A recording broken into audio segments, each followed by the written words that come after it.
고등부, 청년부, 장년부가 함께 예배드리는 전세대 예배입니다. 모든 세대가 하나님 안에서 하나가 되게 하시고 서로를 이해하고 존중하며 함께 믿음이 자라는 교회가 되게 해주세요. 하나님, 7월 12일부터 10주 동안 진행되는 항존직 피택자 교육을 축복해 주세요.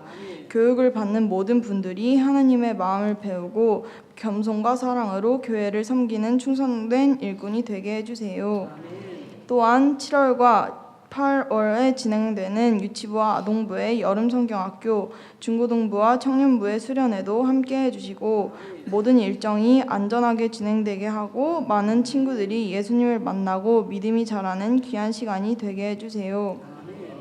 수고하시는 목사님들과 선생님들께도 건강과 힘을 더 주시고 제10회 지명장학생 선발 과정도 주님께 맡겨드립니다. 모든 과정이 공정하게 진행되게 하시고 하나님께서 준비하신 다음 세대의 인재들이 잘 세워져 하나님과 이웃을 사랑하며 세상을 아름답게 만드는 사람들로 자라게 해주세요. 사랑의 하나님, 우리 교회를 위해 애쓰시는 담임 목사님을 축복해 주세요. 말씀을 전하실 때 성령님께서 함께 해주시고 목사님과 가정에도 건강한 기쁨, 평안을 허락해 주세요. 아픈 환우들을 기억해 주세요. 치료하는 모든 과정 가운데 함께 하시고 속히 건강을 회복하게 해주세요. 외롭고 힘든 시간을 보내는 분들에게도 위로와 용기를 주시고 우리도 그들을 사랑으로 돌봐줄 수 있게 해주세요. 오늘 예배를 위해 수고하시는 성가대와 방송, 안내, 주차, 식당, 봉사 등 모든 봉사자들에게도 복을 내려주시고 그들의 섬김을 통해 오늘 예배가 더욱 은혜롭고 아름답게 드려지게 해주세요. 오늘 드리는 이 예배를 기쁘게 받아주시고 저희 모두가 감사하며 하나님을 더욱 사랑하는 삶을 살아가게 해주세요. 이 모든 말씀 우리를 사랑하시는 예수 그리스도의 이름으로 기도드립니다. 아멘.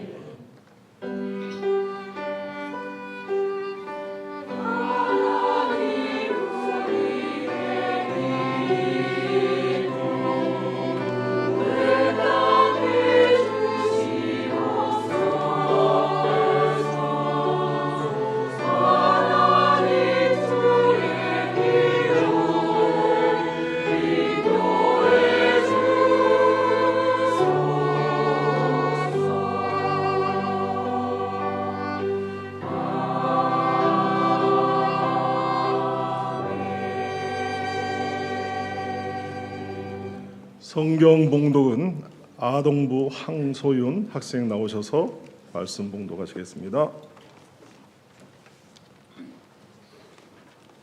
하나님 말씀입니다. 하나님이여 내게 은혜를 베푸소서. 내 영혼이 주께로 피하되 주의 날개 그늘 아래에서 이 재앙들이 지나가기까지 피하리이다.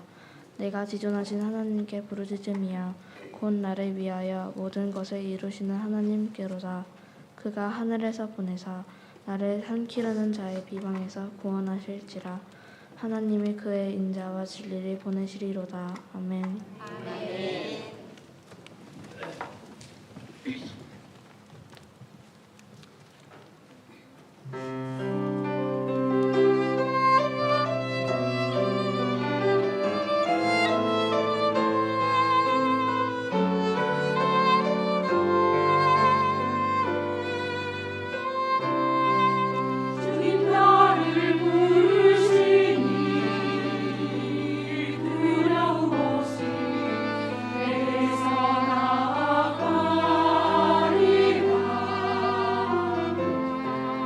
주님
주님께서 2026년 상반기 기간에도 우리와 늘 여기 계셨기에 거친 폭풍이는 바다도 건널 수 있었고 모래 폭풍의 취향도 다 이겨내고 건널 수 있었음을 고백하며 기쁨으로 감사 예배드리는 우리 가운데 주님 임재하여 주시옵시고 더 큰 감사와 더 큰 은혜 가운데 주께 영광 돌리는 복된 시간으로 축복하여 주시옵소서.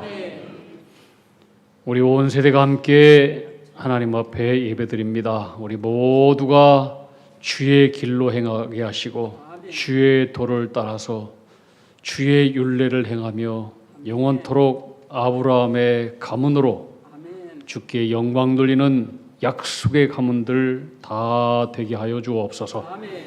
예수님 이름 받들어 기도하옵나이다. 아멘. 할렐루야. 우리 서로 좌우 인사합시다. 반갑습니다. 축복합니다.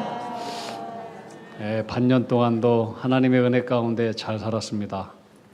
잘 살아낸 여러분들을 축복하고 또 축하드립니다. 오늘 우리가 맥주주일 감사 예배 드리는데 오늘 말씀의 제목은 우리 같이 함께 따라서 해줬으면 좋겠습니다. 주의 날개의 그늘 아래에서.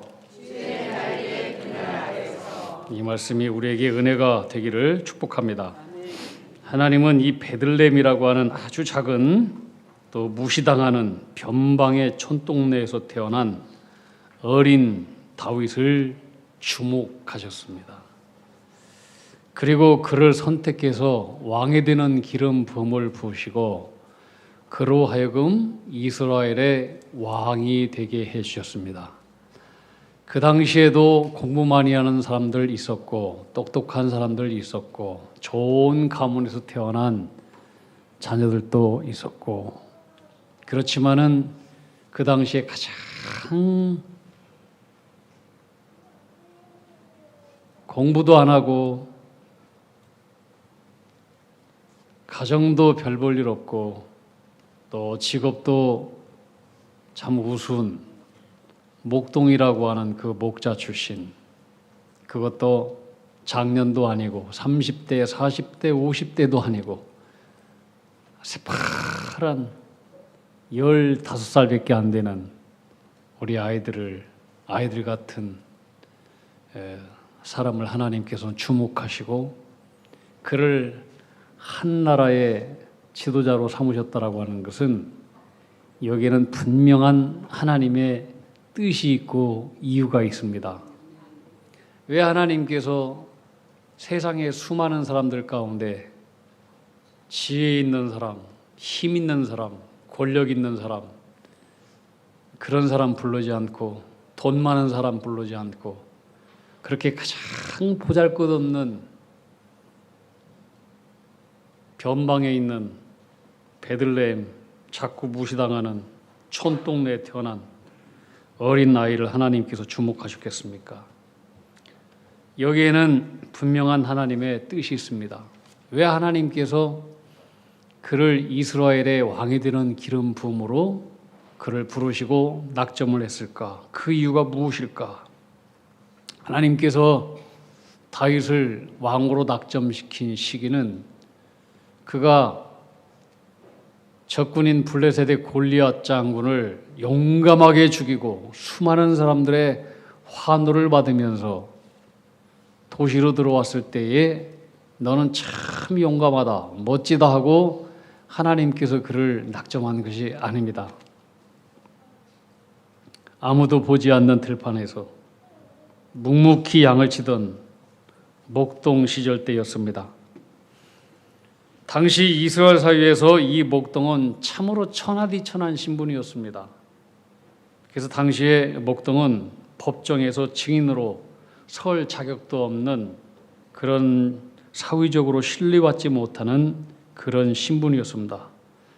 그래서 부모들 중에서도 어느 누구도 자기 자식을 목동으로 키울 생각을 하시는 분은 거의 없을 지경입니다.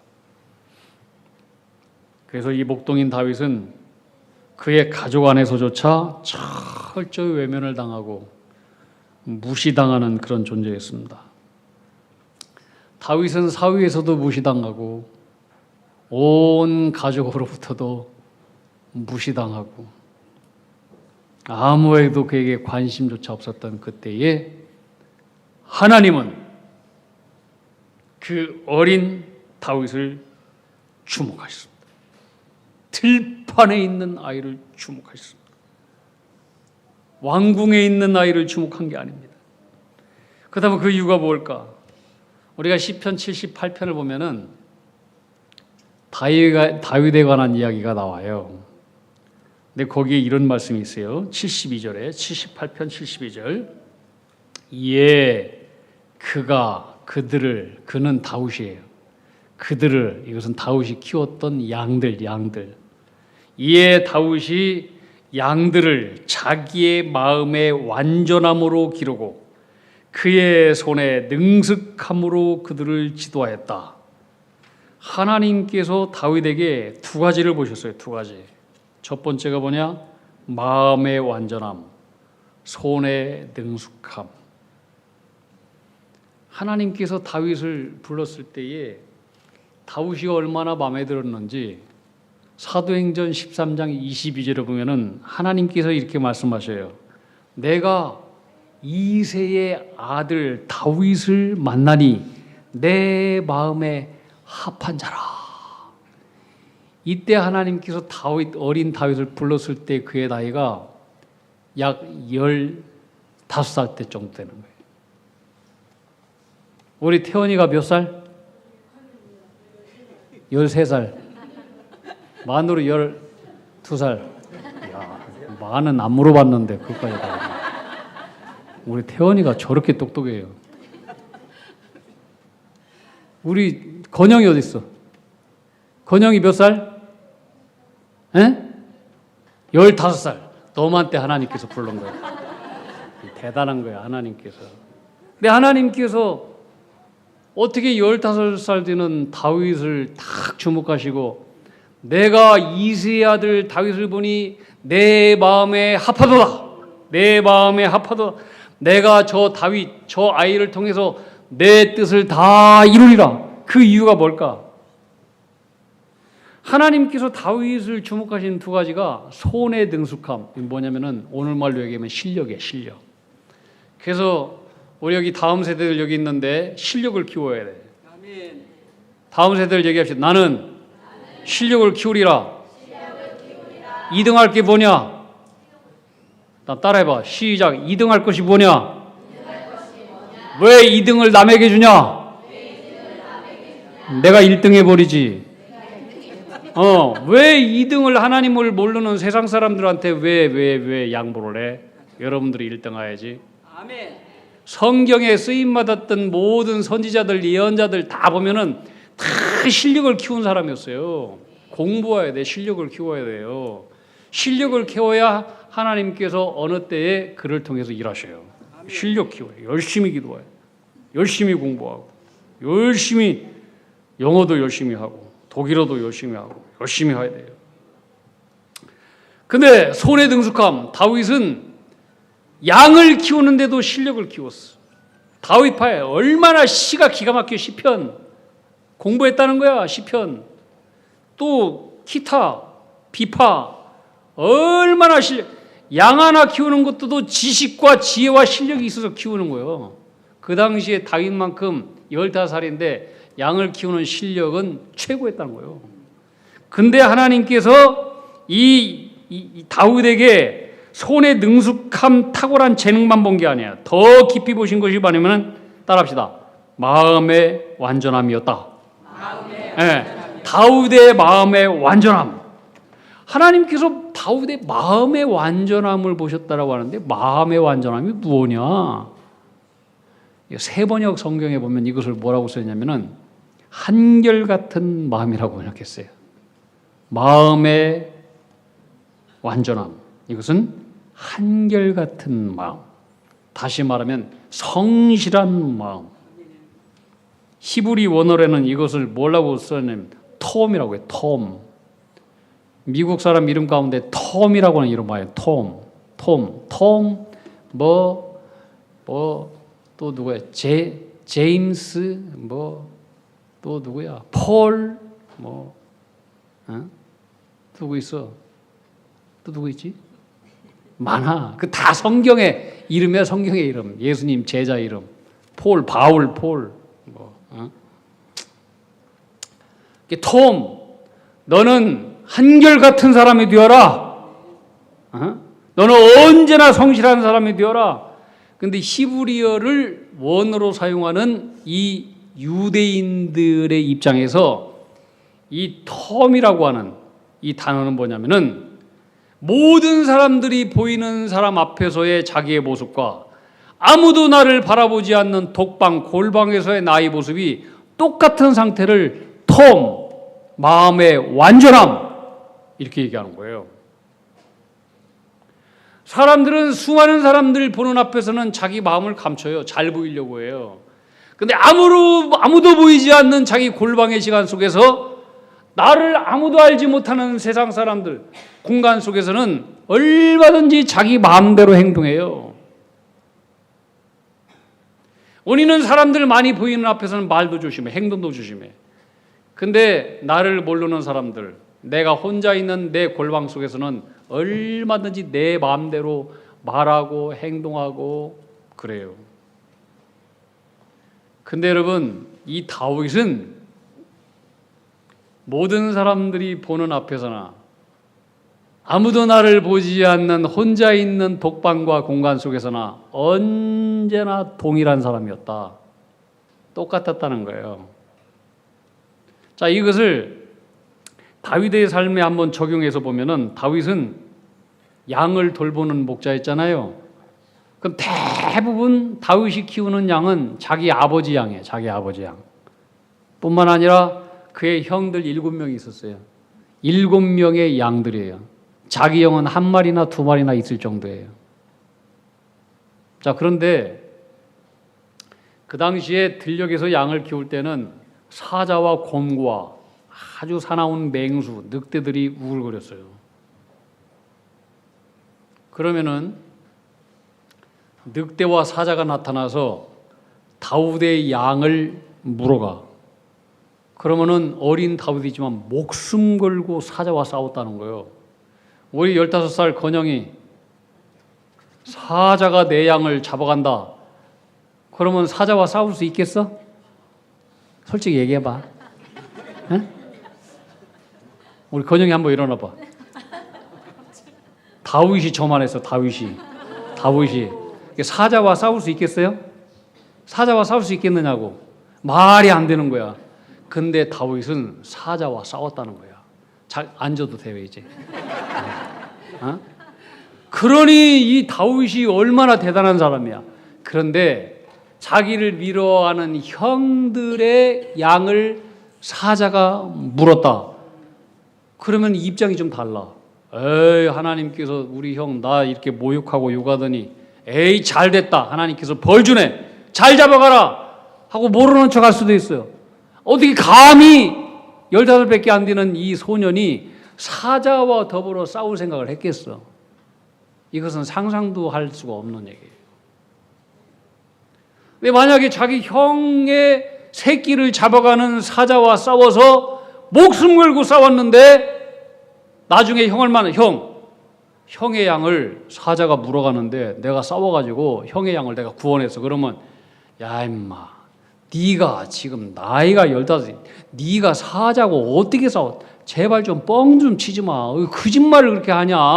알아주지도 않아. 오히려 욕먹어. 그런데 다윗은 자기의 양이든지 형의 양이든지 미워하는 형의 양이든지 동일하게 누가 보든지 누가 보지 않든지 언제나 성실하게 한결같은 마음으로 양떼를 똑같이 돌봤다는 거예요. 이게 톰이라고 하는 단어예요. 톰. 누가 보든 누가 보지 않든 누가 알아주든 누가 알아주지 않든 언제나 하나님 앞에서 성실한 마음. 우리 교회 가운데도 그런 성도님들이 얼마나 많은지 몰라요. 누구에게 칭찬을 바라고 하는 게 아니에요.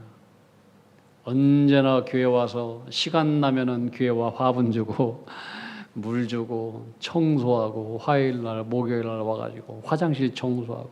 여러분, 화장실이 괜히 깨끗한 줄 아세요? 우리 교회는 누군가 용역을 줘가지고 청소하는 분이 없어요. 성도님들이 와서 청소해요. 주일날 일찍 와가지고 또 식사 당번을 하고, 누가 알아주지 않잖아요. 그러니까 우리가 밥을 먹죠. 누가 하겠어요? 언제나 성실하고, 언제나 새벽에 일찍 일어나가지고 교회 뜰력을 닦고, 방석을 치우고, 먼지를 닦고, 보이지 않는 이런 성실한 사람들이 있어요. 다윗이 그랬다는 거예요. 다윗이 아무도 보는 이 없는 거친 들판에서 누가 알아주든 알아주지 않든 사자와 곰을 대항해서 내 양이든 남의 양이든 지켜내면서 한결같은 마음으로 자기에게 맡겨진 작은 일에 차별 없이 충성을 다했던 다윗. 하나님께서 다윗의 그런 마음을 본 거예요. 이런 모습을 보시면서 감동하신 거야. 감동하신 거야. 세상에 저런 아이가 또 있나? 다윗아, 내가 너를 보니 너 내 마음에 쏙 드는구나. 내가 너를 통해서 나의 일을 맡기겠다. 이것이 바로 78편 72절에 하나님이 보신 마음의 완전함, 실체인 거예요. 다윗이 사무엘 선지자를 통해서 왕이 되는 기름 부음을 받았을 때 나이가 성경에는 정확하게 나오진 않지만 성경학자들은 대부분 15에서 17세라고 그렇게 얘기를 합니다.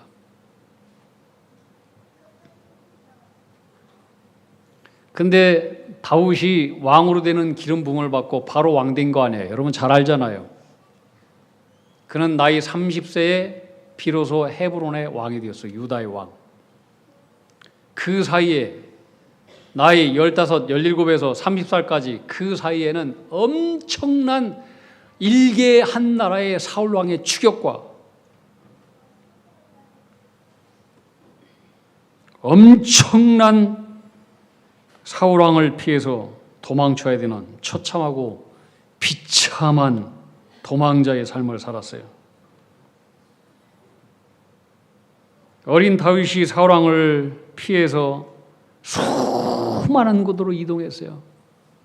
라마나요, 노브로, 또 블레셋, 자기 원수의 나라인 블레셋 가드로, 또 아둘람 동굴로, 모압 땅 미스베 땅으로, 십광야, 마온 광야, 엔게디 골짜기, 저 바란 광야, 또 사람이 살 수도 없는 하길라산.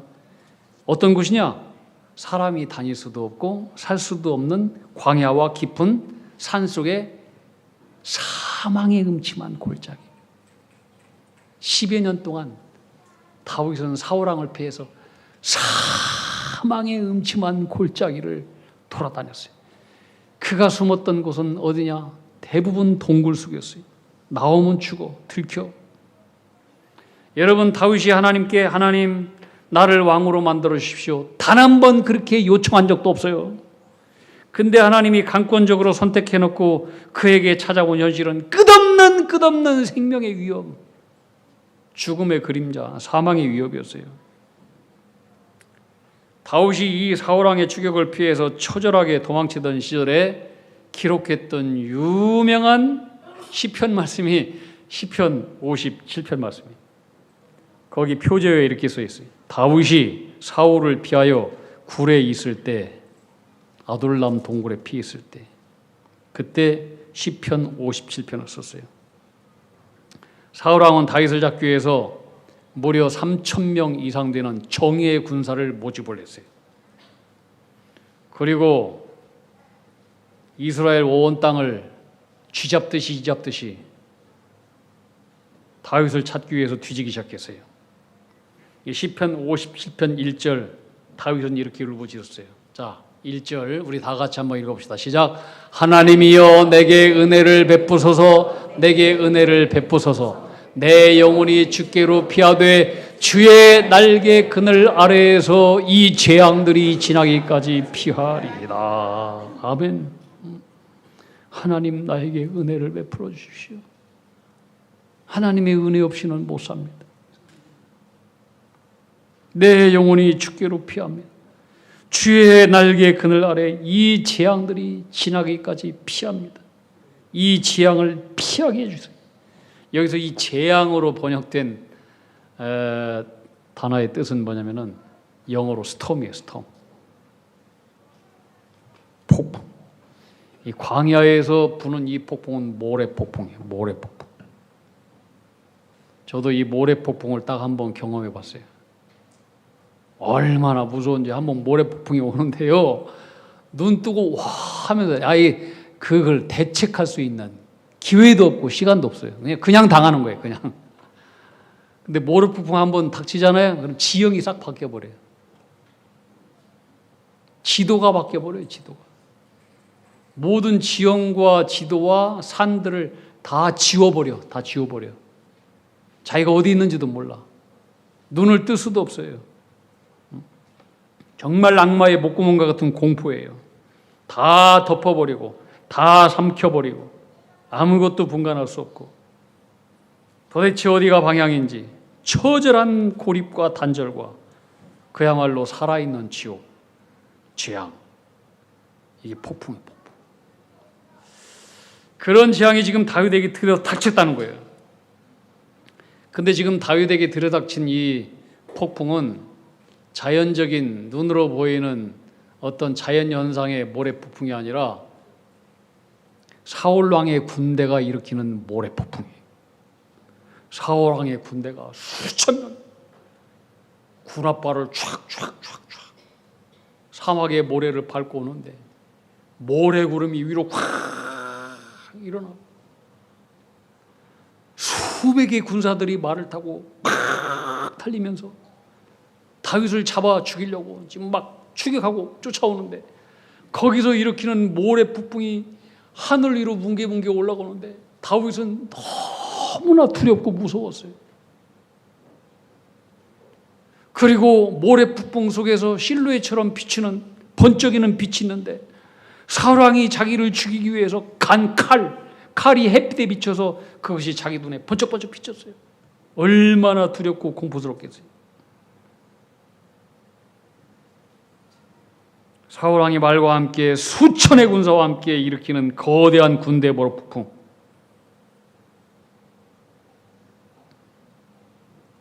다윗은 사방을 둘러봐도 길이 보이지 않았어요. 절체절명의 위기 속에서 다윗은 내 힘으로 사울왕의 저 무서운 모래폭풍을 막을 수가 없구나.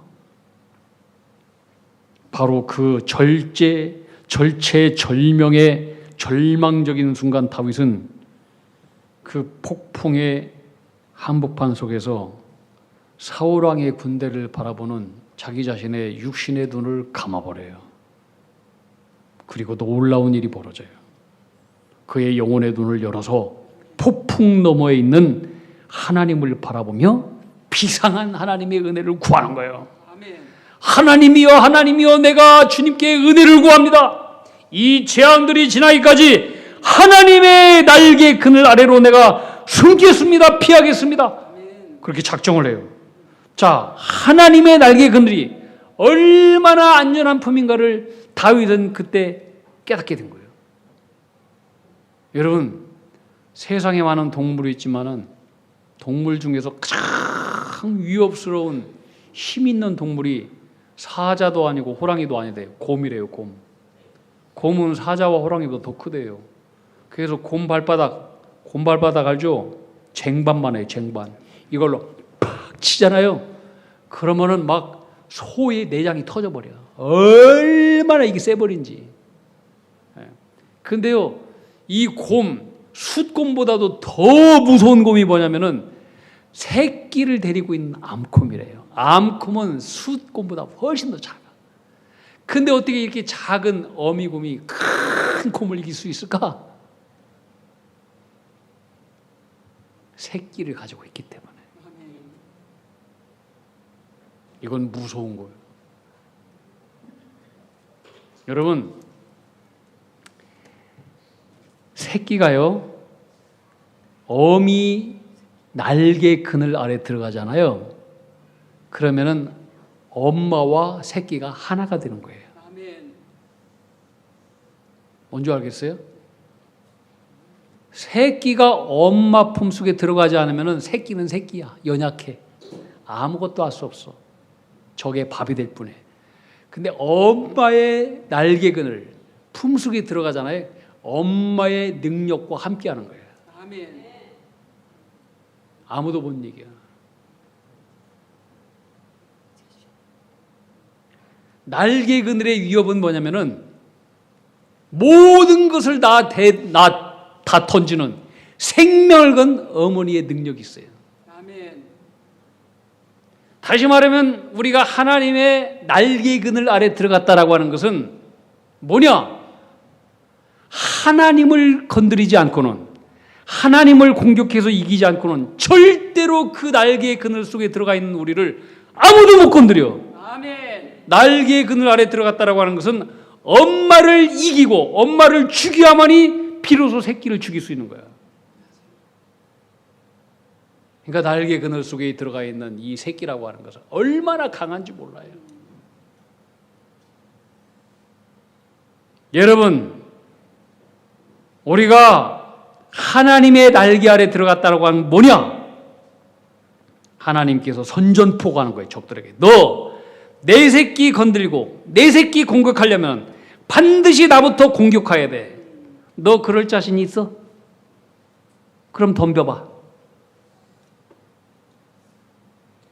나 이길 자신 없으면 따라합시다. 꺼져. 시작. 하나님 그러시는 거야. 너 나 이길 자신 있어? 꺼져. 사라져. 여러분, 아무도 하나님의 날개에 있는 우리들을 해할 자가 없어요. 믿습니까? 아멘. 여러분, 세상에서 연약한, 그래서 우리는 수많은 원수마귀가 우리를 공격할 때 연약한 우리가 가장 안전하고 강해질 수 있는 최고의 비결은 뭐냐? 전능하신 하나님의 그늘 속으로 피하는 거예요. 아멘. 그러면 끝나는 거예요. 아멘. 하나님과 한 몸이 되었다는 건 뭐예요? 그분의 능력 속에 우리가 하나가 됐다는 거예요. 아멘. 그분의 평안 속에, 아멘. 그분의 안전 속에, 아멘. 그분의 기쁨 속에, 아멘. 그것이 다 보장됐다는 것이 하나님의 날개 그늘 아래 있다라고 하는 거예요. 아멘. 자, 다윗은 지금 적들이 자기를 죽이려고 그물을 던지고 엉덩이를 팠어요. 너무나 억울해요. 불안해요. 두려워요. 근데 다윗은 그때 영혼의 눈을 들어서 하나님을 바라보고 내가 하나님 품 안에 들어갈 거야. 나는 하나님과 하나가 될 거야. 그의 품속에 거할 거야. 그러면서 그는 고백해요. 하나님이여, 내 마음이 확정되었고 내 마음이 확정되었습니다. 나는 확고합니다. 이제는 적군 바라보지 않겠습니다. 하나님의 날개 그거 바라보고 주님 품으로 들어가겠습니다. 아멘. 나는 하나님만 붙잡겠습니다. 아멘. 그랬더니 그의 삶 가운데 완전히 대반전 역전이 일어나 버렸어요. 아멘. 억울한데 불안한데 두려운데 그의 마음 가운데 하나님 내 마음이 확정되었습니다.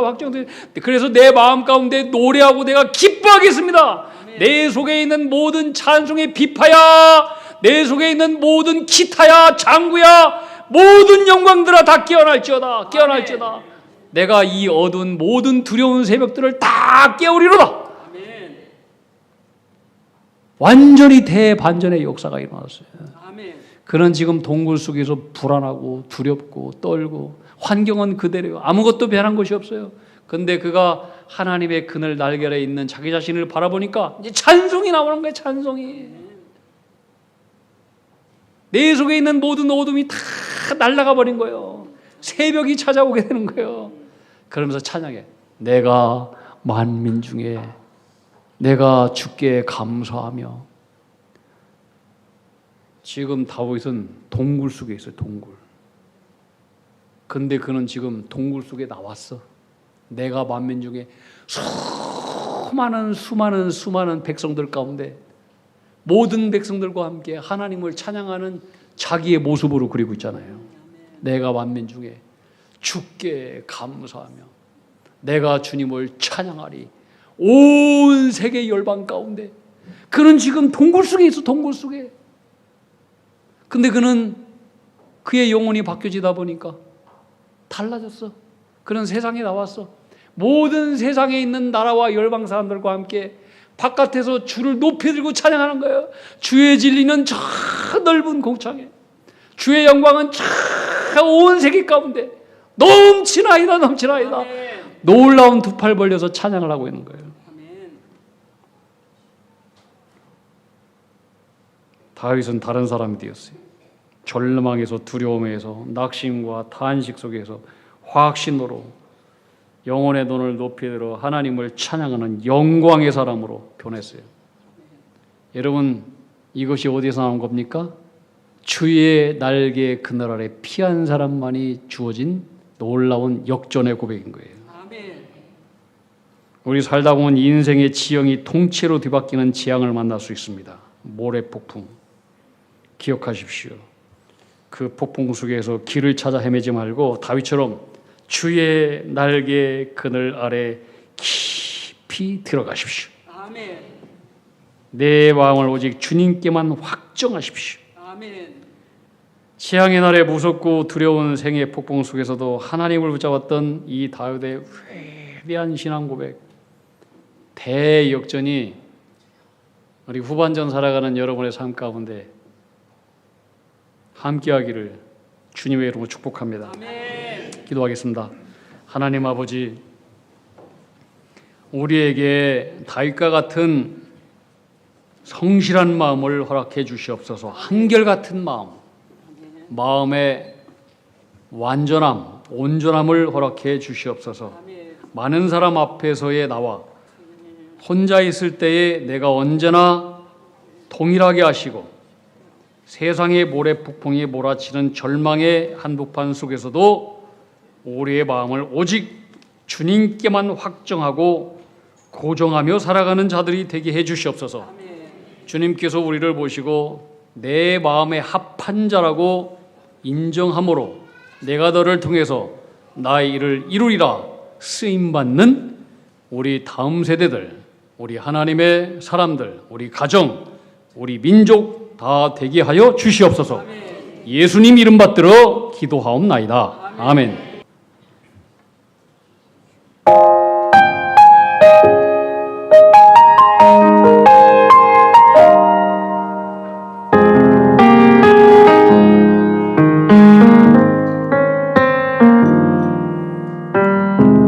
내 백성이 나를 떠나 돌아섰지만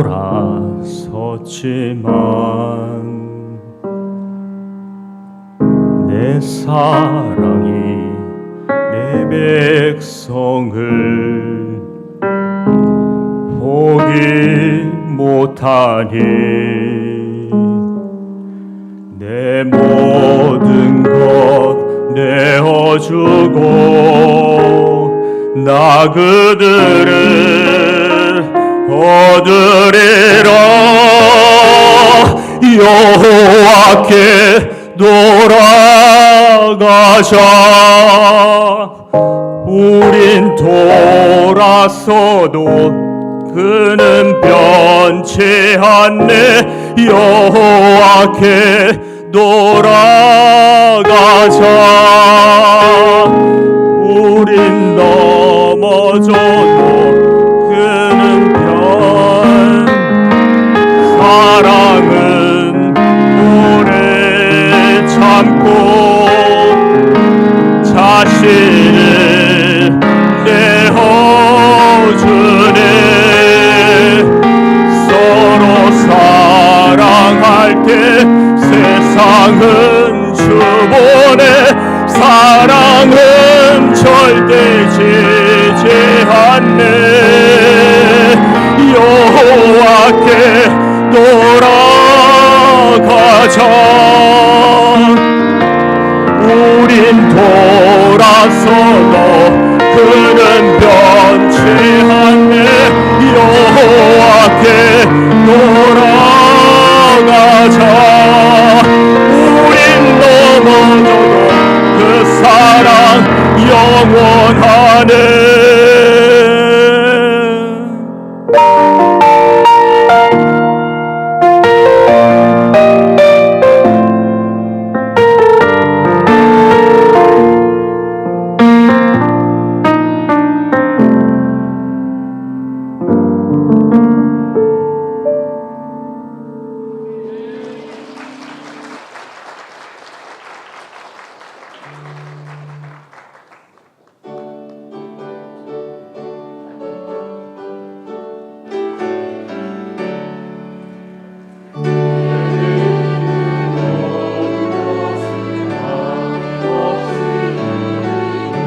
역사의 주인 되신 하나님 아버지, 지난 반년 동안도 인생의 여러 가지 재앙과 모래폭풍 가운데에 우리를 숨겨주시고 눈동자처럼 지켜 보호해 주시니 감사합니다.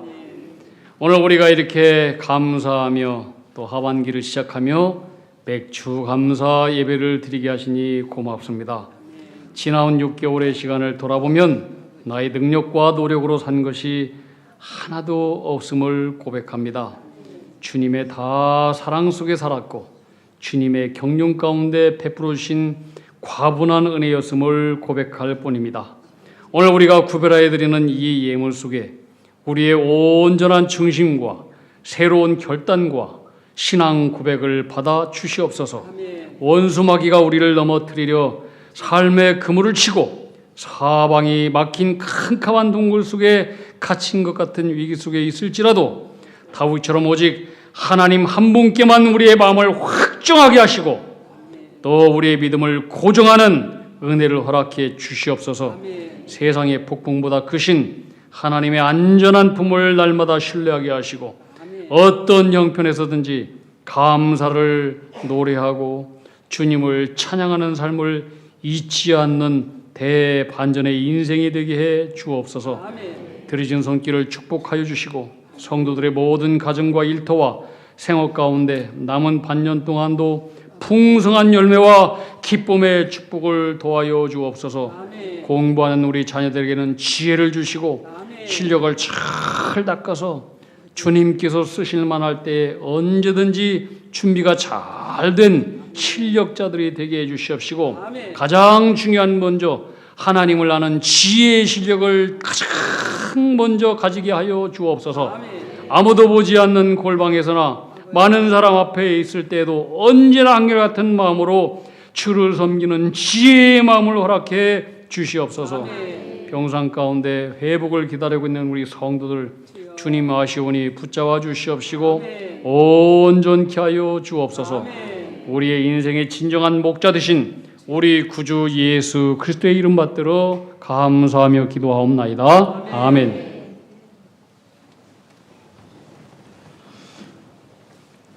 AI 혁명 시대에 한 달은 곧 1년 같다고 했는데 지난 6개월, 6년의 세월을 함께해 주시고 인도해 주신 우리 하나님께 또 오늘 전 세대 예배로 함께 예배 드리게 하신 하나님께 영광의 박수 올리겠습니다. 네.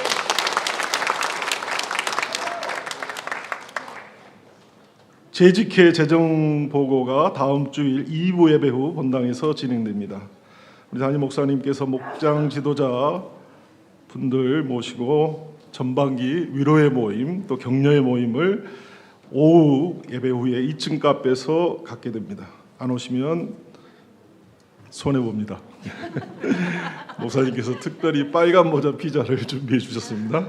꼭 목장 지도자분들 참석해 주세요. 그리고 우리 교회에 정말 큰 행사 일 중에 하나인데 우리 피택자 19분 또 청강을 하시겠다고 하신 분들 해서 한 25분 정도가 이제 다음 주일부터 평양노회 청지기 대학 주관으로 진행이 됩니다. 기억하시고 기도해 주시고 격려해 주시면 너무 감사하겠습니다. 우리 2026년 교육부 여름사역 일정입니다. 유치부, 아동부, 중고등부, 청년부 위에서 기도해 주시고 함께해 주시면 감사하겠습니다. 제10회 지명장학회 아래같이 진행이 됩니다. 보시고 참고해 주시면 감사하겠습니다. 이상입니다. 자, 우리에게 새로운 또 후반전 이제 시작합니다. 주님의 그늘, 날개 그늘 아래 거하는 우리 모든 가정들, 우리 교회, 우리 자녀들, 다음 세대 다 될 수 있기를 축복합니다. 우리 다 함께 일어납시다. 우리 서로 이렇게 얘기합시다. 우리는 주님의 날개 그늘 아래 있는 자들입니다. 아멘, 할렐루야. 오늘 특성도 잘해줬죠? 예, 우리 다음 세대들 오늘 함께 예배하는데 축복하면서 박수 한번 합시다. 우리 함께 찬송가 419장 우리 3절 찬양합시다. 419장 3절.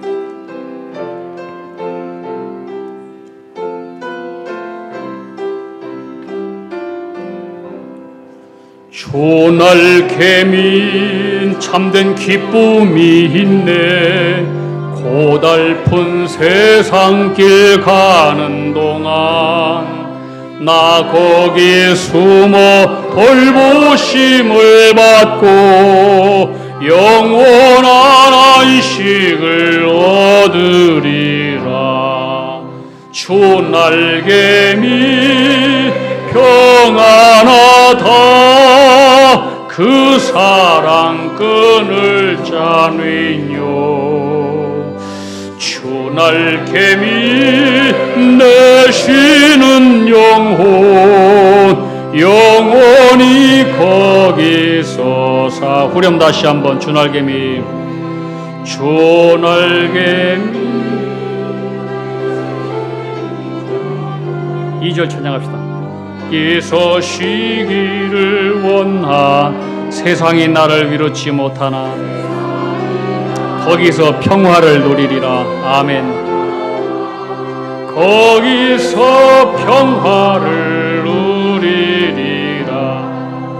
주 날개미 평안하다.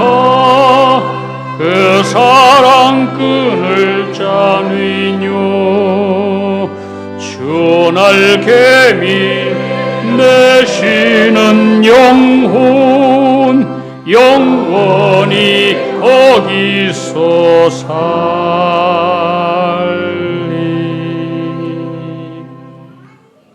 예수 그리스도의 은혜와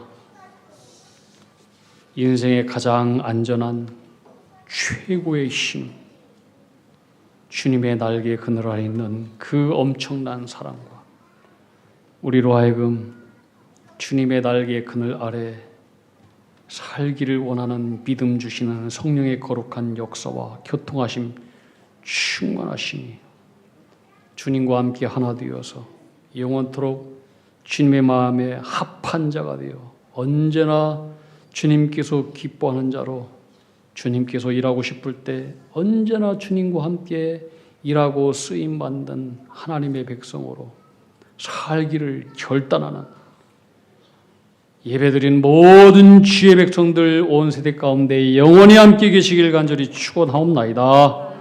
아멘.